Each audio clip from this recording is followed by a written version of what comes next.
Bonjour, notre cours aujourd'hui traite différents aspects concernant le médicament en Algérie. Et voici le plan de notre cours. L'article numéro 4 de la loi 08-13 du 20 juillet 2008 était consacré à la définition du médicament. Il est considéré comme médicament toute substance ou bien une composition présentée comme possédant des propriétés soit curatives ou préventives, utilisée soit dans le domaine des maladies humaines ou bien des maladies animales. Et ça concerne aussi tous les produits qui peuvent être administrés soit à l'homme ou à l'animal, dans un objectif soit d'établir un diagnostic médical, de restaurer une fonction organique, de la corriger ou bien de la modifier. L'article numéro 9 de la même loi fait obligation aux praticiens de ne prescrire que les produits qui figurent sur la nomenclature nationale qui a été établie par une commission nationale de nomenclature. Et dans l'article 181 de la loi 8505 du 16 février 85, l'acquisition d'un produit doit se faire seulement sur la base d'une ordonnance. L'élaboration d'un médicament doit passer par plusieurs phases. Une phase préclinique et 4 phases cliniques. On va commencer maintenant par la première phase qui est la phase préclinique. C'est la phase qui va se dérouler au niveau du laboratoire et on va étudier la structure de la molécule, puis on va étudier les effets de cette molécule sur les cellules et son effet sur l'animal du laboratoire. À partir de cette étude, de cette évaluation, on pourra déterminer quelle est la dose maximale qu'un animal de laboratoire peut tolérer, quelle est la dose qui n'a pas d'effet pharmacologique ou toxique sur l'animal du laboratoire, et quelle est la dose qui donne des effets pharmacologiques mais avec laquelle on n'aura pas d'effets secondaires ou bien on aura le minimum d'effets secondaires. Donc, à la fin de cette phase préclinique qui va se dérouler au niveau du laboratoire, on aura des informations concernant la sécurité de l'utilisation de cette molécule et son efficacité chez l'animal du laboratoire. On aura des informations concernant la pharmacodynamique et la pharmacocinétique de cette molécule chez l'animal du laboratoire. Et à partir des résultats obtenus chez l'animal du laboratoire, on pourra formuler une hypothèse concernant la possibilité d'extrapoler ces résultats chez l'homme. Et pour répondre à cette problématique, il faut passer à la première phase clinique. Ça veut dire la première administration de cette molécule chez l'être humain. Et l'objectif principal de cette première administration de la molécule chez l'être humain, c'est d'étudier la tolérance et l'absence d'effets secondaires graves chez les sujets et qui sont des sujets volontaires et sains. Donc, on doit d'abord chercher des sujets sains et on va demander à ces sujets s'ils acceptent de participer à cet essai thérapeutique. Donc, cette phase va se dérouler chez des sujets volontaires et sains. Qu'est-ce qu'on va faire durant cette phase? Un sujet sain, c'est un sujet qui a un métabolisme normal, qui a des fonctions intègres. Donc, on va étudier la cinétique et le métabolisme chez l'être humain sain de cette molécule. Et ça va se dérouler sur un petit groupe de sujets qui sera en général un groupe dont la taille varie de 20 à 80 personnes. Au terme de cette phase, on aura des informations concernant la pharmacodynamique et la pharmacocinétique de cette molécule chez l'être humain sain. Suite aux résultats et sur la base des résultats de cette première phase clinique, on pourra décider si on peut passer à la phase 2, la phase clinique 2 ou bien non. La phase 2, c'est une phase d'étude de l'efficacité pharmacologique. Cette fois-ci, c'est des sujets volontaires, mais c'est des sujets malades dans cette phase. Donc, c'est une phase qui va se dérouler sur une période un peu plus longue que la première. Ça sera une période allant d'1 à 2 années selon le type de traitement et la durée nécessaire pour évaluer ses effets sur l'être humain. On va réunir un petit nombre de volontaires malades cette fois-ci pour avoir des informations concernant l'effet de cette molécule sur la maladie étudiée. Et on va essayer de chercher quels sont les effets secondaires qu'on pourra trouver chez le sujet malade. Et on va jouer sur la dose et on va étudier en parallèle l'effet pour étudier la relation dose-effet et pour étudier aussi la posologie afin de chercher le meilleur mode d'administration de cette molécule chez l'être humain malade. Donc, au terme de cette deuxième phase clinique, on aura des informations sur l'efficacité, la sécurité et les modalités d'utilisation de cette molécule à visée thérapeutique. Après cette deuxième phase, on passe à la phase 3. La phase 3, c'est la phase de l'étude de l'efficacité thérapeutique. Et pour évaluer l'efficacité thérapeutique, on doit faire une étude comparative. On va comparer l'utilisation de cette molécule par rapport à l'utilisation soit d'un placebo, soit d'une autre molécule de référence. Donc, les comparaisons sont nécessaires pour mesurer l'efficacité de cette molécule. Et pour faire ces comparaisons, on doit avoir des groupes similaires. Et la seule différence entre les deux groupes sera la molécule qu'on est en train d'étudier. Pour assurer cette similitude de groupe, il n'y a que le hasard qui peut assurer cette similitude. Et dans ce cas-là, on aura recours au tirage au sort ou bien la randomisation. C'est pour ça que vous pouvez trouver dans la littérature le terme d'essai randomisé. Ça veut dire que c'est un essai dans lequel on a fait un tirage au sort, une randomisation ou bien un tirage au sort. À la fin de cette phase 3 d'étude de l'efficacité thérapeutique, on va préciser si ce médicament est efficace dans les différentes indications et sur la base de ces résultats, on pourra avoir l'autorisation de mise sur le marché de ce médicament. Après l'autorisation de mise sur le marché, on passe à la phase 4. C'est quoi la phase 4? C'est la phase de pharmacovigilance. C'est quoi la phase de pharmacovigilance? C'est la phase de suivi de l'utilisation de ce médicament dans la population générale et son objectif c'est de détecter les effets indésirables, inattendus ou tardifs pour les déclarer. Et ça, c'est le rôle de tout praticien. Par exemple, en Algérie, on a un centre national de pharmaco et de matériaux-vigilance.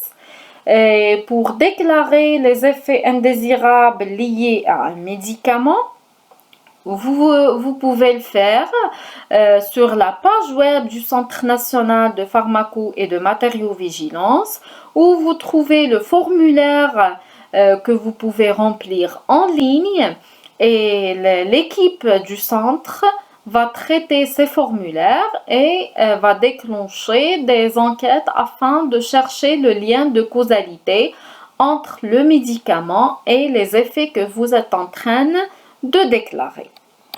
Donc, c'est quoi la phase de pharmacovigilance? C'est une phase d'étude de l'efficacité et de la tolérance de cette molécule dans les conditions usuelles de prescription. C'est les conditions réelles d'utilisation de cette molécule. On va voir maintenant les différents types de médicaments. Le premier type, c'est le médicament princeps ou le médicament original. C'est quoi un princeps? C'est un nouveau médicament. C'est une nouvelle molécule découverte pour la première fois. Quand on découvre un nouveau produit pharmaceutique, ce produit-là sera protégé par un brevet. Pourquoi? Parce que la durée qui s'écoule entre la découverte de la molécule chimique ou bien ce qu'on appelle le principe actif, son développement jusqu'à l'obtention de l'autorisation de mise sur le marché peut aller jusqu'à 20 ans. Et de ce fait, l'entreprise détentrice du brevet possède le droit exclusif de la production et de la commercialisation de cette molécule pendant une longue période. C'est la période de protection par le brevet. Donc, le propriétaire du brevet détient le monopole du marché de cette molécule afin d'amortir les frais d'investissement liés à la recherche et à la production de cette nouvelle molécule. Le deuxième type, c'est le médicament générique. C'est quoi un médicament générique? Et quand est-ce que les entreprises pharmaceutiques puissent produire un médicament générique?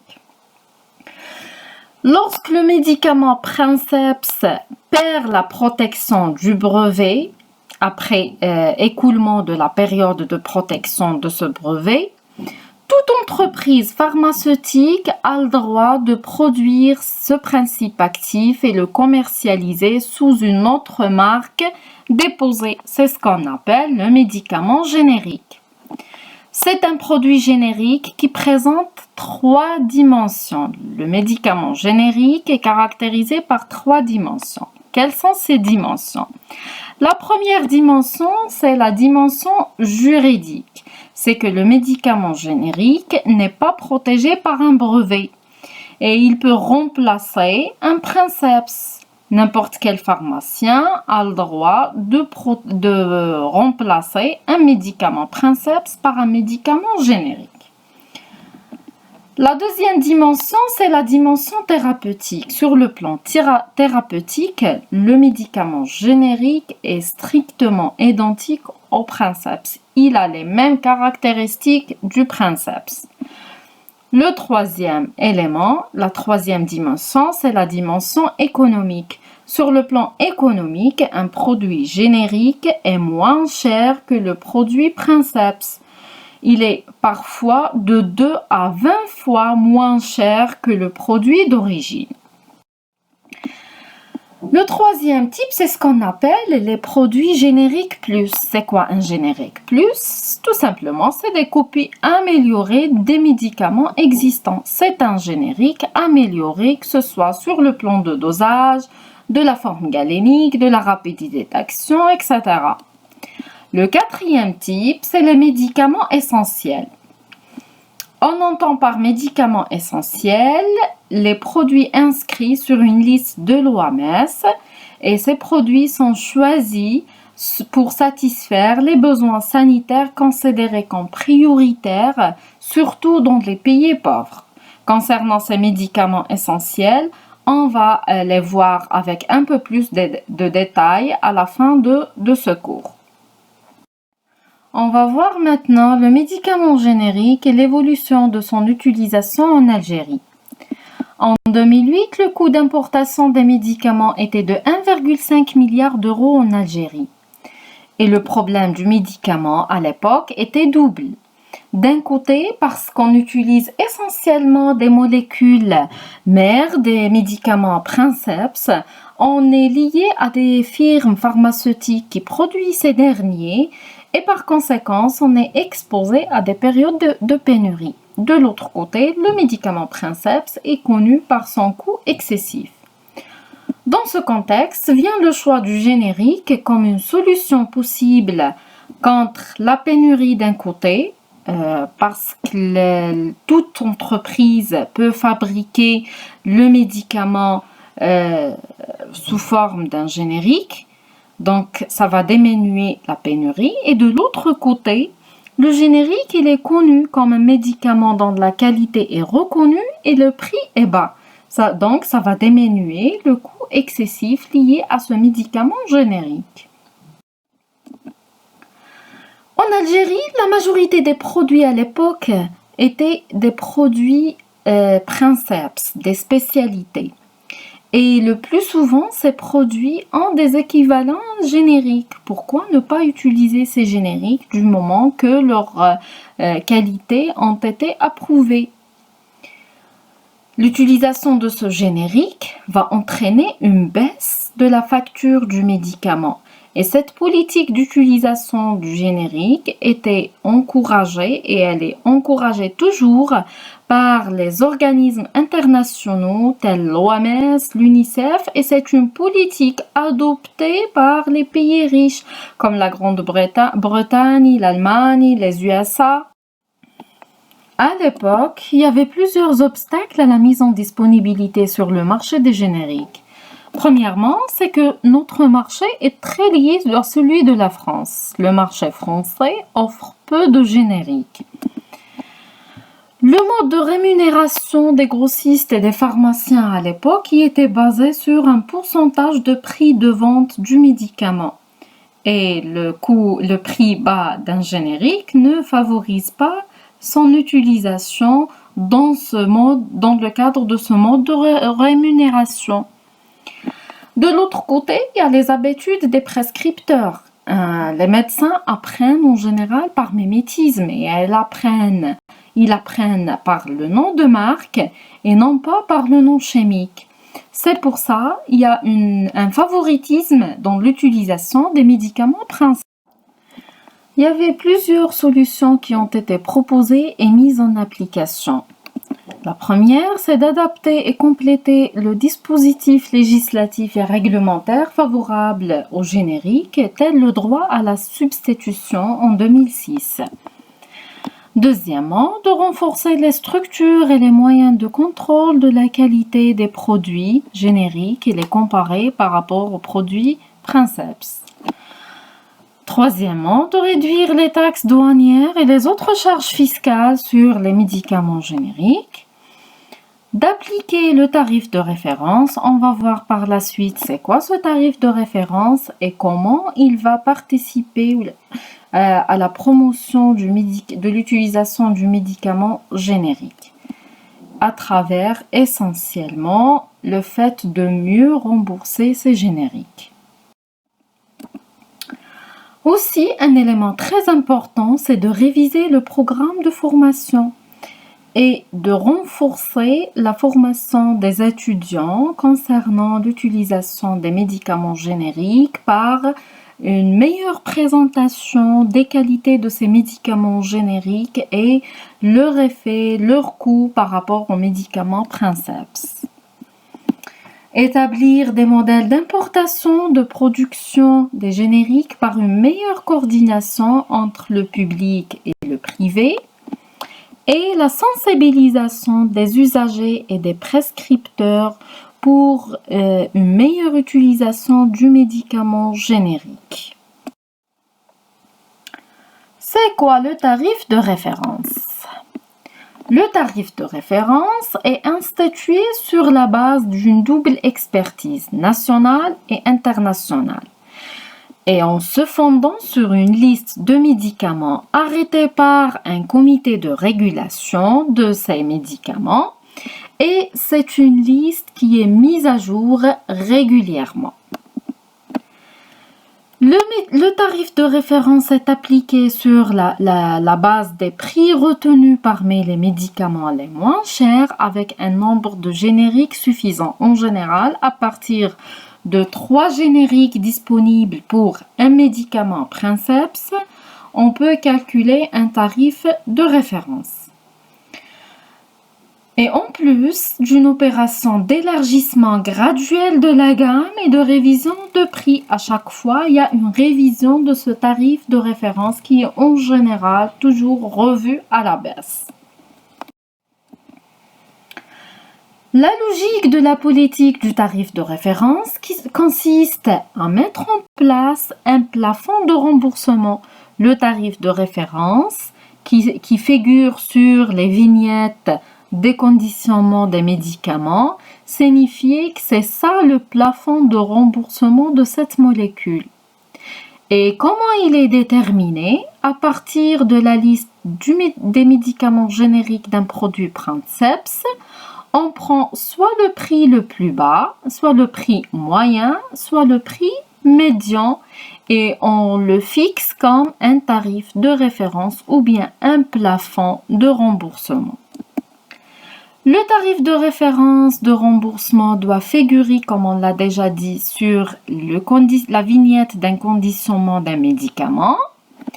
Et l'assurance maladie ne prend pas en charge le surcoût attaché au Princeps. Donc, si le prix du médicament est inférieur ou égal au tarif de référence, le médicament est complètement pris en charge par la CNAS. Si le prix de médicament dépasse le tarif de référence, dans ce cas-là, le remboursement est limité au tarif de référence. Et la différence entre le prix et le tarif de référence doit être payé par le malade. C'est pour ça, lorsque vous avez une carte Shifa par exemple et vous allez acheter des médicaments, vous prenez une ordonnance et le pharmacien vous demande de payer une somme qui ne correspond pas au prix total de l'ordonnance, mais il correspond tout simplement à la différence entre le tarif de référence et le prix des médicaments que vous avez achetés. On va voir maintenant quels sont les éléments qui déterminent le coût et le prix d'un médicament. Pour déterminer le coût d'un médicament, on doit prendre en considération plusieurs éléments, à savoir le coût de la production, le coût des matières premières, du conditionnement, le coût de la découverte, de la recherche et du développement de ce médicament, le coût de la distribution, comme par exemple le coût du transport de ce produit, et à la fin, le coût de la fourniture englobant les dépenses techniques, administratives et relatives au stockage de cette molécule. Et pour calculer le prix d'un produit, il faut aussi prendre en considération si les produits pharmaceutiques finis sont importés directement, ou bien c'est un produit qui est fabriqué localement. Et lorsque le produit est fabriqué localement, est-ce que les matières premières utilisées pour sa fabrication sont transformées localement, sont fabriquées localement ou bien ils ont été importés et transformés localement dans le pays? Passons maintenant à la notion du tiers payant et les conventions des pharmaciens. C'est quoi cette notion du tiers payant et des conventions du pharmacien? Maintenant, lorsque vous prenez votre ordonnance avec votre carte Shifa, vous n'êtes pas obligé de payer l'ordonnance. Vous prenez vos médicaments, vous payez la différence entre le tarif de référence et le prix, comme on l'a déjà dit, mais vous n'êtes pas dans l'obligation de tout payer parce que vous payez seulement ce qui n'est pas remboursable. Le reste qui est remboursable, c'est une convention entre les services de sécurité sociale et les pharmaciens. Ce qui a facilité l'accès aux médicaments et par conséquent l'accès aux soins pour les catégories les plus favorables, les plus vulnérables, Parce qu'auparavant, le malade était dans l'obligation de tout payer. Puis, il dépose l'ordonnance au niveau des services de sécurité sociale pour se faire rembourser. Et maintenant, ce n'est plus le cas. Cette coopération des pharmaciens avec les pouvoirs publics pour la généralisation et l'usage du médicament générique était exemplaire et a donné ses fruits très rapidement. Les pharmaciens ont accompagné les pouvoirs publics dans toutes les réformes mises en place pour améliorer l'accès aux médicaments. Surtout, la promotion du médicament générique, le carnet du tiers payant, la carte Shifa et le tarif de référence. Toutes ces mesures n'ont pas tardé pour porter leurs fruits.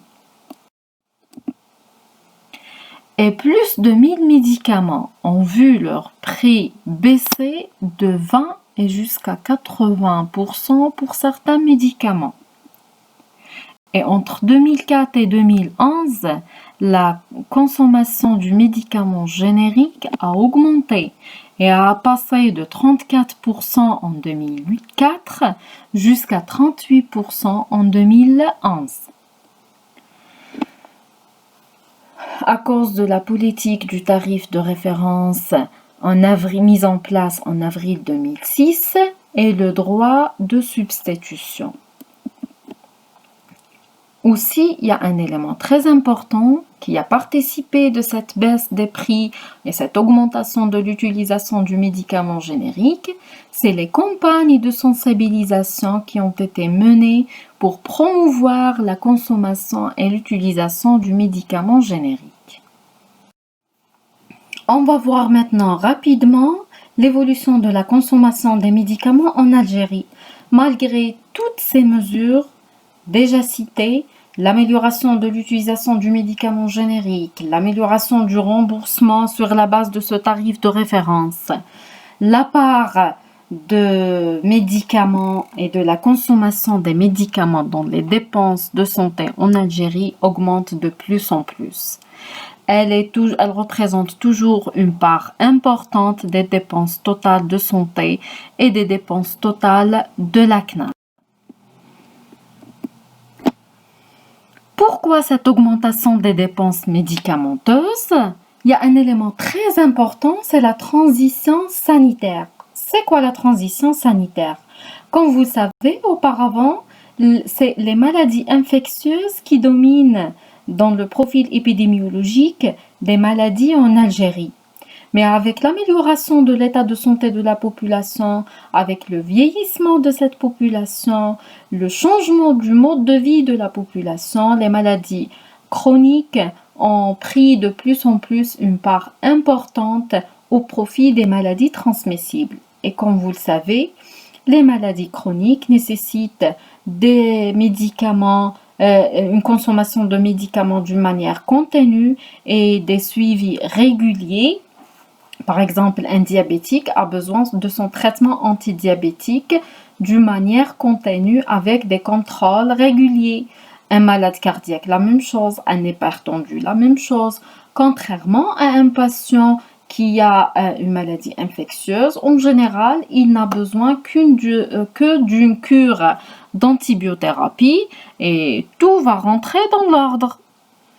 Donc, il y a une obligation de continuer les mesures déjà engagées, à savoir l'encouragement du médicament générique, la modification du comportement des prescripteurs et le comportement des patients qui sont les consommateurs des médicaments. On commence par les médicaments essentiels.